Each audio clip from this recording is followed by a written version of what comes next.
Remembering all the Masters of the Air fallen heroes, presented by Stories Behind the Stars. Stories Behind the Stars is a nonprofit entity created with the single mission of writing the stories of all 421,000 U.S. World War II fallen.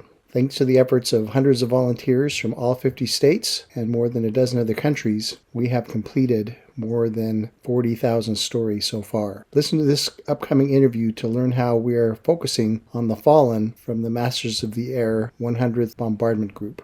Hello, everyone. My name is Don Milne. I'm the founder and director of Stories Behind the Stars, and I have with me Bob Fuerst, who is our Alabama state director and also someone who's been very much involved with a special project related to the 100th Bombardment Group. And I'm just spending some time with them today, reviewing a few things that our viewers may be interested in learning more. So the first thing I just want to ask, Bob, is can you tell our viewers what you've been doing with the fallen list of those who died while serving in the 100th Bombardment Group? Sure. And let me just say, first off, I'm not a historian. I certainly don't pretend to be an expert on the 8th Air Force. I'm a NASA engineer, and I'm just an average guy with a strong interest in World War II history and a desire to do my part to help honor all those many Americans who gave their lives during the conflict. And the Stories Behind the Stars project has been an excellent way to do that. As far as this mini project goes, so the book Masters of the Air, which I just recently finished reading for the third time, it focuses pretty broadly on the 8th Air Force's daylight strategic bombing campaign against Nazi Germany.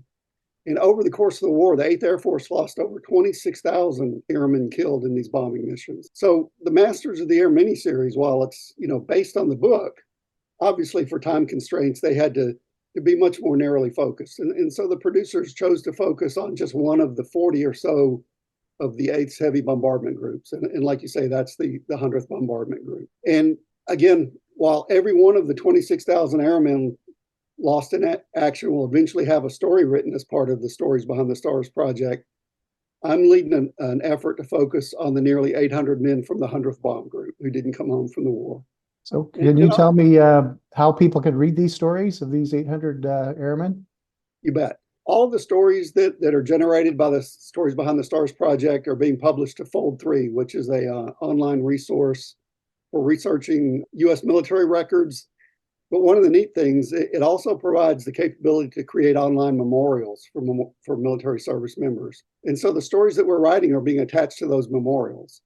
And while Fold 3 does require subscription to access the research materials for the general public, all of the stories written as part of this project can be viewed by anyone with no subscription required. And I think that's important because, it's important that everybody be able to see this information and to remember these heroes. Yeah, and on top of that, I've got a Facebook page where I've been sharing stories of the 100th Bomb Group Fallen, and it's got over 1,300 followers. We'll be sure to share a link to that. And I think a lot of our viewers would be super interested in learning is that apart from going to a website Fold 3 to read these stories, all you really need is just your smartphone.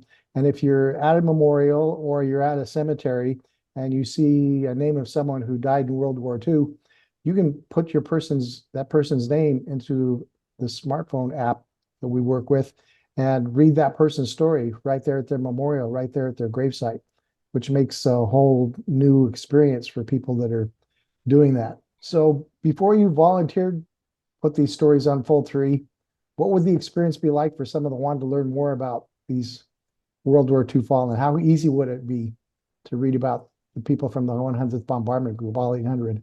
So, there's actually quite a bit of literature about the 100th Bomb Group and the 8th Air Force in general. But, for obvious reasons, these tend to focus on the folks who came home after the war and were able to tell their stories and write a book and so on. So, like I said, there were over 26,000 American airmen killed in the war. But sadly, with few exceptions, they're mostly just statistics in the literature. But obviously, we're working to change that and to make sure that every one of them is remembered for the sacrifices that they made for us. So you've got a group of volunteers that are working on the 100th Bomb Group, and depending when someone watches this, the rest of the stories that you haven't written yet may already be done. But with 26,000, you say 8th Air Force names that are there to be done. there's plenty of opportunities for more stories to be written, right? Yes, indeed. Like I say, actually, over 52,000 American airmen died in combat in World War II, beyond the 8th Air Force.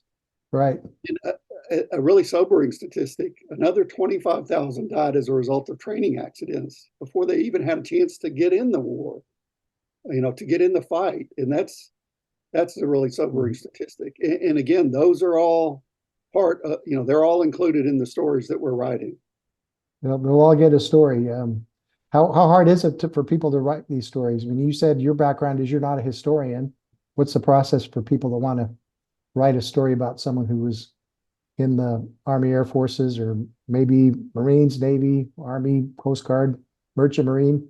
We've got people writing in all these areas, but what's the process to do that? For starters, you've got to have the desire to want to honor the American men and women who gave their all in World War II. And again, we're doing this to ensure that they are remembered by future generations. But the process itself is pretty simple.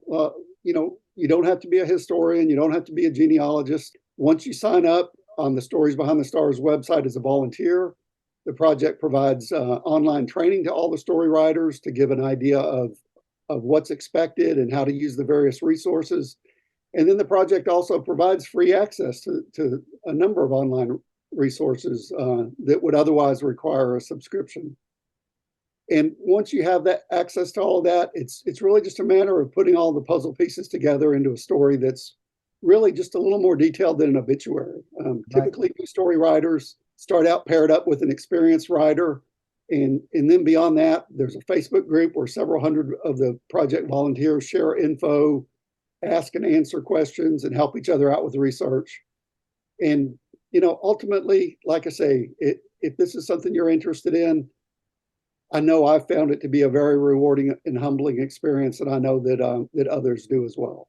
Yeah, and you're not unique, obviously, because we've had more than 40,000 stories that have been written so far by hundreds of volunteers from all 50 states and more than a dozen other countries. So the Masters of the Air miniseries is going to be 9 hours long, and in 9 hours, someone that probably has had experience in doing this could write 3 stories, probably in a 9 hour period, probably could do 3 stories, and those stories are saved forever. And anybody that goes to that person's gravesite or memorial can read that person's story. So I always like to think of people that they're inspired from watching programs like Masters of the Air to do more. And so they can read Donald Miller's book. They can check that off. Or maybe they want to play flight simulator so they can fly a B-17, which, might be fun, but here's something that is totally engaging.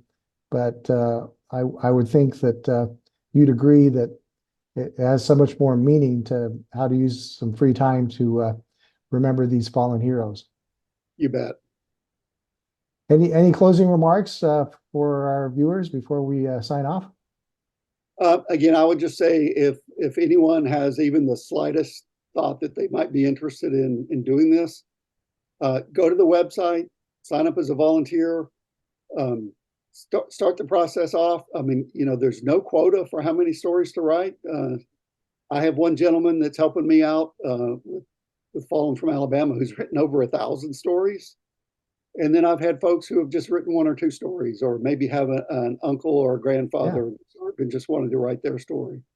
Every little bit helps. And like I say, once you get started on this, I really think you'll find it to be a very rewarding experience. Absolutely. We'll include more information in the comments for people to look there, and also we'll link a couple more videos that'll give more background. Thanks a lot, Bob, and congratulations on all the fine work you're doing there with the 100th Bombardment Group. And we look forward to having all 800 stories completed here before you know it. Yes, indeed. Yeah. Bye-bye now. All right. Take care.